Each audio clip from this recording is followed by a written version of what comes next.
So I was asked where it is that I'm going with my career. Now that I am camming, how long do I plan on camming?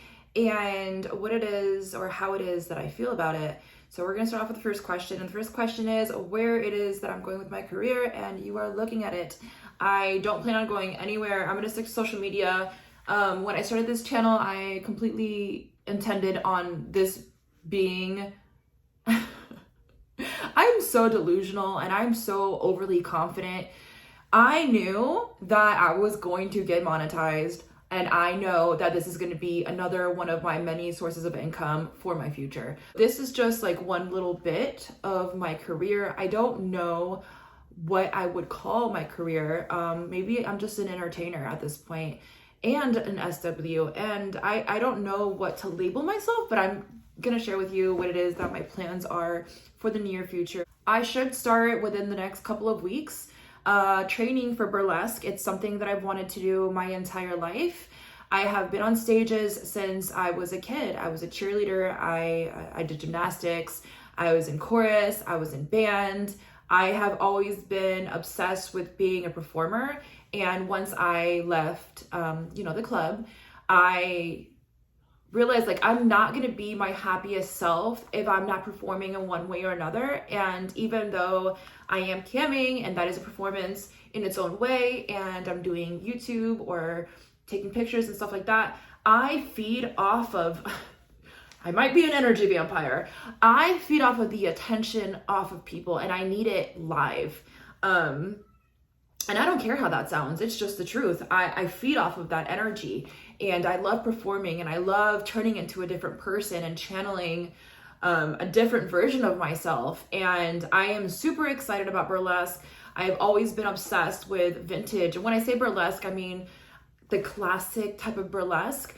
I love the glamour. I love being a seductress. I love dancing and being confident in my body. I love the idea of it. I know that once I get into that realm, learn about a lot of things that I probably can't even fathom right now. I've heard that there's a lot of things that happen within the burlesque world that I'm ready for. Like, let's go.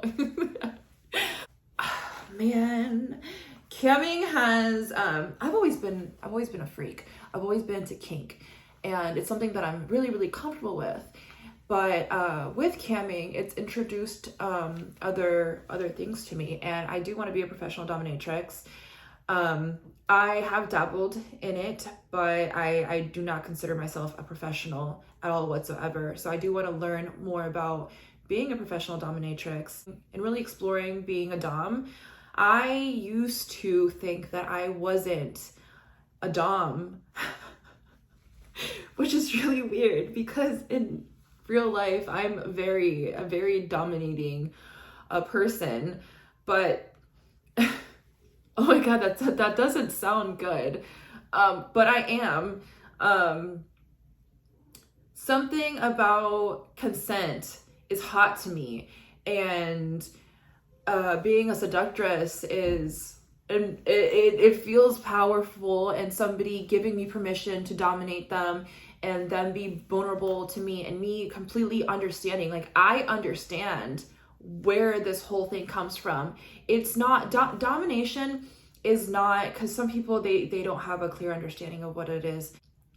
Some people use the dom mask as wanting to inflict pain on others, and quite frankly, what they really want to do is they want to be abusive. That's not what a dom and being a dom in a sub relationship is at all whatsoever. So that it can actually be therapeutic in a way for the dom and for the sub. It's something that I really enjoy, and I'm just not confident enough yet in teaching anybody about it. But if I am gonna say anything about being a dominatrix and having a sub and a dom relationship, or just being a dom in general, it's not about just guys that like to be degraded or women that like to be degraded or being called mommy or enjoying being called daddy. There's something else that comes with having that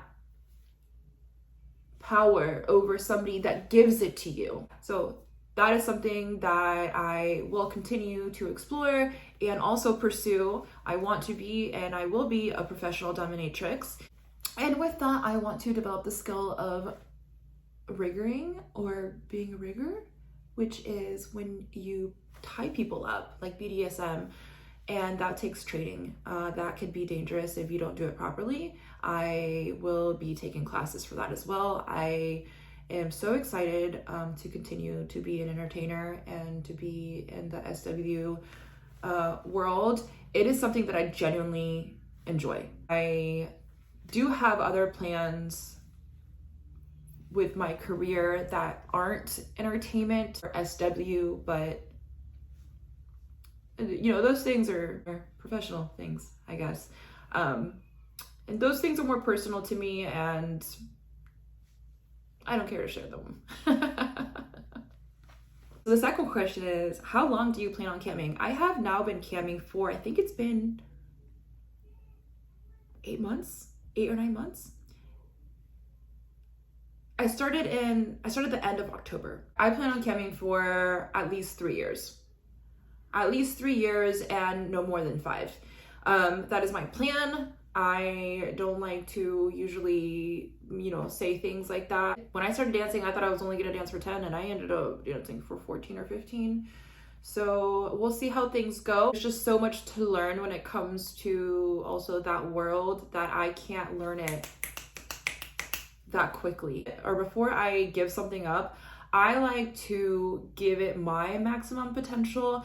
I know that about 2 to 3 years before I had quit dancing, and by the way, I quit dancing a couple of different times. And about 2-3 years before I quit dancing, I had quit dancing. And when I had decided to start dancing again, the reason was because I was on YouTube and I was like on TikTok and I was watching YouTube videos of stripfluencers that were doing money counts, and I was like, oh my God, they're making thousands of dollars. Why didn't that happen to me? And I recognized that, and I thought, well, hold on, she can do it, I can do it. And I remember telling Tony, we call him Dad. I remember telling Dad, because I wasn't working at the time. I had gotten to a place where I was so burnt out from just working nights, and the places that I was working at were lower class clubs. I don't mean to be offensive. It is what it is. They were lower class clubs, and what is considered a good night there is a $500 to a $700 night. On average, I was making like $250 to $300. I was just really exhausted. And I had sat down with Dad and I said, listen, I can't do this anymore. If it is what it is, like I quit. I'm going to be a stay-at-home mom. And he was like, that's okay. You can stay home and you can be a stay-at-home mom. And with that, I had to accept that I no longer had this extra money that I was making for myself. Like, there was no more salons. There was no more shopping. There was no more this. And I know this sounds stupid, but I just needed to accept that. And I did, and I was happy. I was happy going thrifting. And he would give me, you know, some money here and there to go hang out with my friends. But when I got online and I saw that there were women in the same state that I live in making thousands of dollars, it kind of sparked something in me, like, you didn't reach your maximum potential. And I wasn't okay with quitting dancing after doing it for so many years and not at least trying to reach my maximum potential. So I did my research and I stopped working at lower class clubs. Immediately, my income started going up. I started changing the way that I thought about the industry. I started changing where I was working. I changed everything. And within a year, I was consistently pulling about $1,000. And I remember even then, because now I was working with women that were making so much more that I wasn't thinking $1,000 nights. I would literally come home crying to Dad. And I remember him thinking I was so ridiculous. There's girls that I work with and they're making like $3,000 a night. He was like, Jennifer, shut up. You're literally making so much money. Like, you're literally crying because you're not making $3,000 a night. Like, that is so ridiculous. And thinking back on it, it was ridiculous. But I knew that I could do what they were doing, and I didn't want to quit until I got to the place where I was making that kind of money too. And I did. I did get to that place.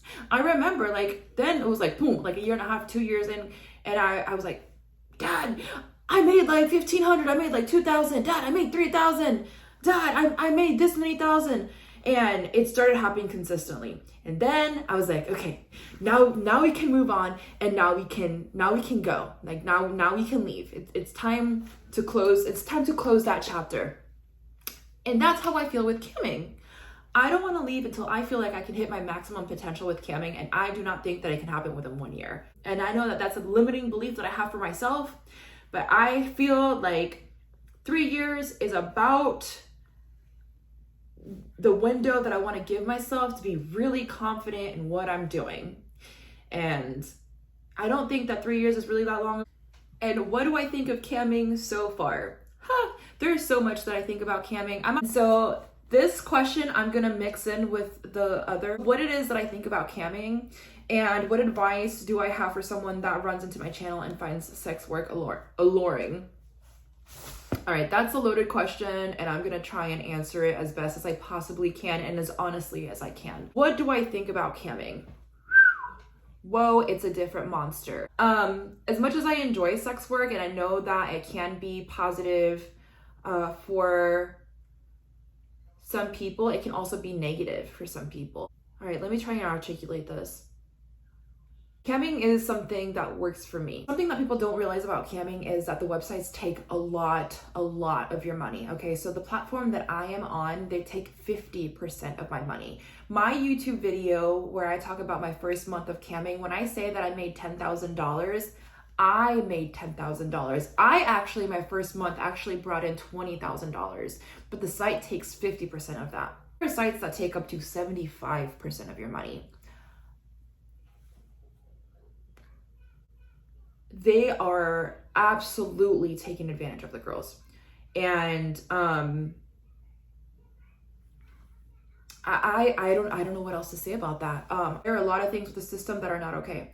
There's a lot that you're putting out there. You're putting yourself out there. I am somebody that owns and accepts and is okay. Like, I am literally like at peace with like who I am, but I genuinely think that there might be something wrong with me. Or I don't know if it's something wrong with me, but I know that if I didn't have what I have, that's a little, like, you need to be a bit off. I'm not gonna even lie. For you to be able to do this and it not completely shatter you. It's not for most people.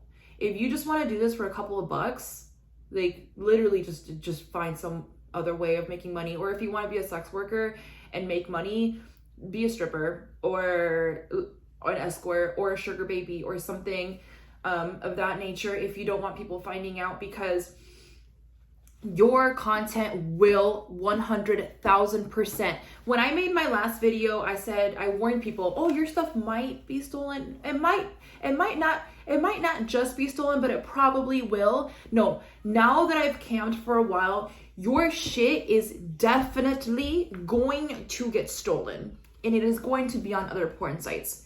Are you okay with that? Are you okay with that?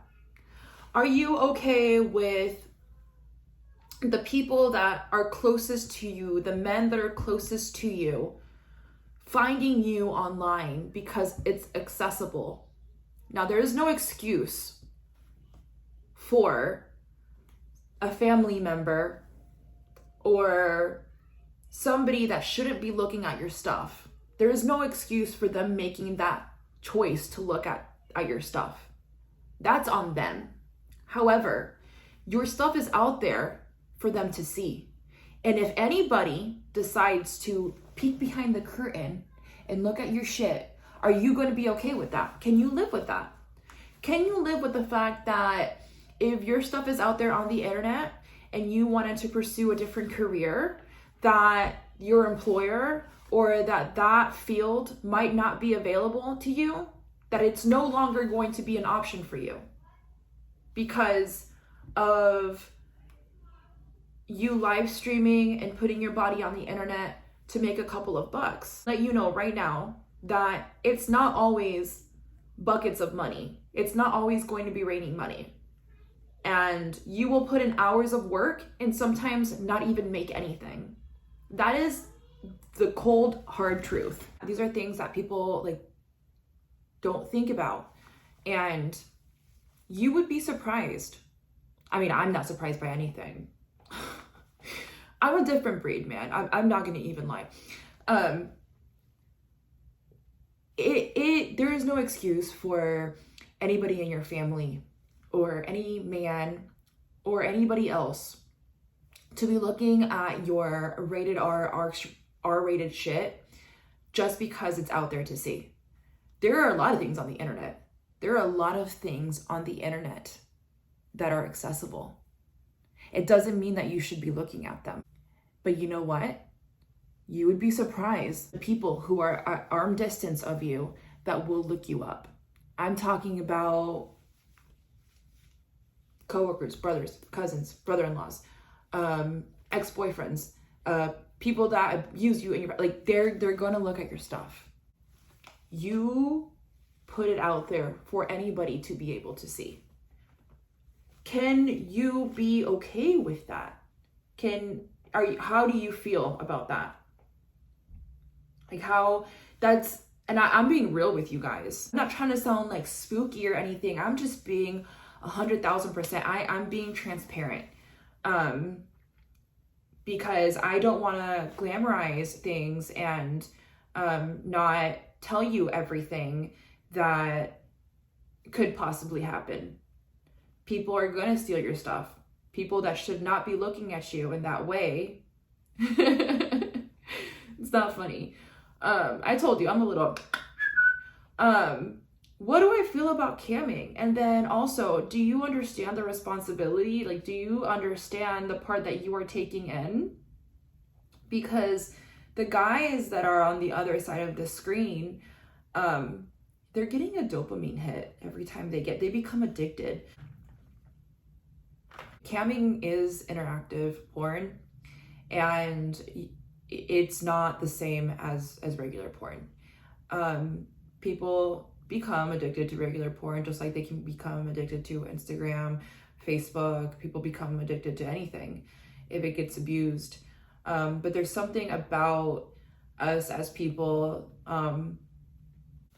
we like being interactive, okay? And when you can just get on your phone and be in your car or during your lunch break, or you're taking a fake shit, or you're hiding in the bathroom and you can have your own little porn star on your phone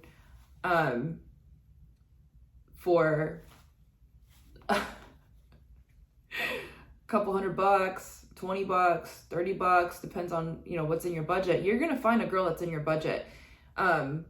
Or if you're obsessed with, like an ex-girlfriend or like your fucking cousin or this, it's weird. It's weird, and there's a reason. There's a reason why we're making so much money. And there's a reason why these platforms make money. It's because the guys, the men, and there are women that use the sites too. I like watching. I do. Sometimes I get bored. They're addicted to this. Like, are you okay? Are you okay with doing that? Because that's what you're doing. You're taking part in this. Now, on the flip side to that, there are people that are genuinely lonely and that are having a hard time with finding connection with people at their arm's reach. And you can provide a service that is also sexual and like a nice experience for them. You need to realize everything that goes into this. You are closing doors for you in a way. But in another sense, if you take it seriously, you could also open doors for you in a way. You could give yourself financial freedom, but don't assume that just because you're getting into sex work and you're pretty and you're showing your bits that you're going to be successful. It is still a business that you are running. You are responsible for showing up every single day for hours, streaming for hours, creating content, editing pictures, getting back to clients. They will forget about you if you don't respond. There are there are millions of girls on the internet that are just as attractive, if not more attractive than you, that will put in way more work. I don't think that it's oversaturated. I don't believe in that. I think that is a very limited way of thinking. I know that in the SW world, there are a lot of people that are always complaining about the recession and worried about what, Susie over there is doing with her SW business. That's none of your business what anybody else is doing. That should not affect you. And I'll tell you something that doesn't ever affect the recession, in my opinion. It is addiction, and sex falls in that. People become addicted to SWs. Especially the online stuff. They can't put the phone down. They cannot put the phone down. I understand good months, I understand bad months. That happens with every single business. But gambling, sex, and alcohol, those are addictions, and addicts will continue to find a way to provide for their addiction. I didn't want to sugarcoat it. I wanted to be completely transparent with how I feel about online sex work. As much as I find that sex work has been a really positive thing in my life, I don't ever want to glamorize the industry or forget about the bad things that come with it. And if you're not thinking about online sex work, something that you need to absolutely realize, if you're doing face-to-face sex work, I mean a stripper, I mean an escort, I mean a full-service sex worker, you are going to be SA. Eventually, you are going to be SA. There is going to come a point, whether you're dancing or escorting or doing this or that you are going to tell a client, these are my boundaries, and they're going to cross them. If things like that are going to affect you in a way that it's going to affect your mental health, don't do it.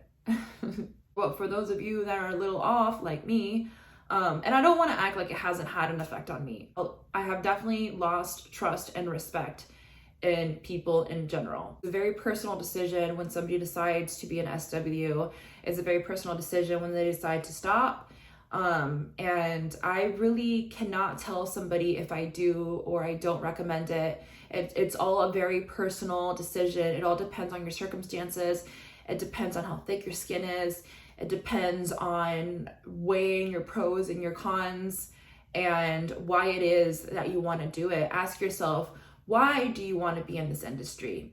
Is it just for money? Is it for attention?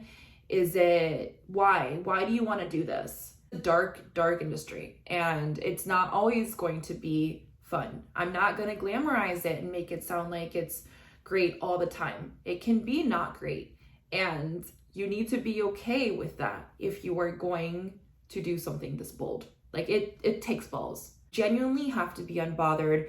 You genuinely have to not give a fuck. Genuinely. You can't just pretend that you don't give a fuck. I mean, there are a lot of women that pretend that they don't give a fuck. I'm friends with a lot of people in this industry where I have watched them. I've brought a girlfriend at the club where she was hyperventilating before she got on stage. And by the way, I don't push people into doing this. If this is something that you want to do, do it. I'm not going to tell people to do it. But I've had girls that think that they want to do it. I remember many years ago, oh my God, sorry. This is not funny, but I cannot help but laugh. There was a girl that I used to be friends with, okay? And so she saw that I was doing well, and she saw the attention, and I guess she wanted some of that, which I understand. This is why a lot of us start to do it in the first place. Well, I ended up taking her to this place, and the first time that she was going on stage, period, she was hyperventilating before she even got on the stage. And I had already been dancing first of all, that did not happen to me. When I got on stage, the owner of the club was like, "You look like you have done this before." I don't know what that means, but she was I remember her going up on the rail, and she was like, "This is not funny." She's like, "This is genuinely not for everybody." So she gets on the stage and walking on the stilettos and stuff, oh my God, this look like a newborn deer trying to walk, because she was just having like a hard time like walking in the heels, and it doesn't come natural. Like you have you have to practice like walking and being graceful. Like the whole thing is not as easy as people think. So she looks like a newborn deer walking on a stage, and I guess she just wasn't feeling her most confident self. And anyways, she ends up doing her very awkward set, which for all of us, our first set is not amazing. You can always tell the first time somebody gets on stage, or the first time that somebody's walking in stilettos. And the reason that I'm sharing the story is because afterwards, she decides to give the rest of the night a try, and we're in VIP in a section. And I remember like someone was like wailing, like they were like smacking her butt. Like I guess they were just like smacking her butt, which by the way, I don't tolerate that either. Like don't hit me. And they were just calling her, they were saying not nice names. And she started she was on the verge of like tears.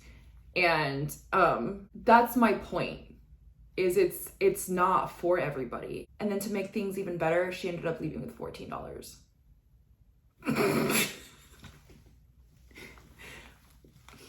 I don't know why I remember that particularly. Listen, me and this girl ended up having a falling out a couple years later, so I don't mean to laugh, but also it was just very like unfortunate that was her first experience dancing. She was not a square in her personal life. She was actually known for being quite promiscuous.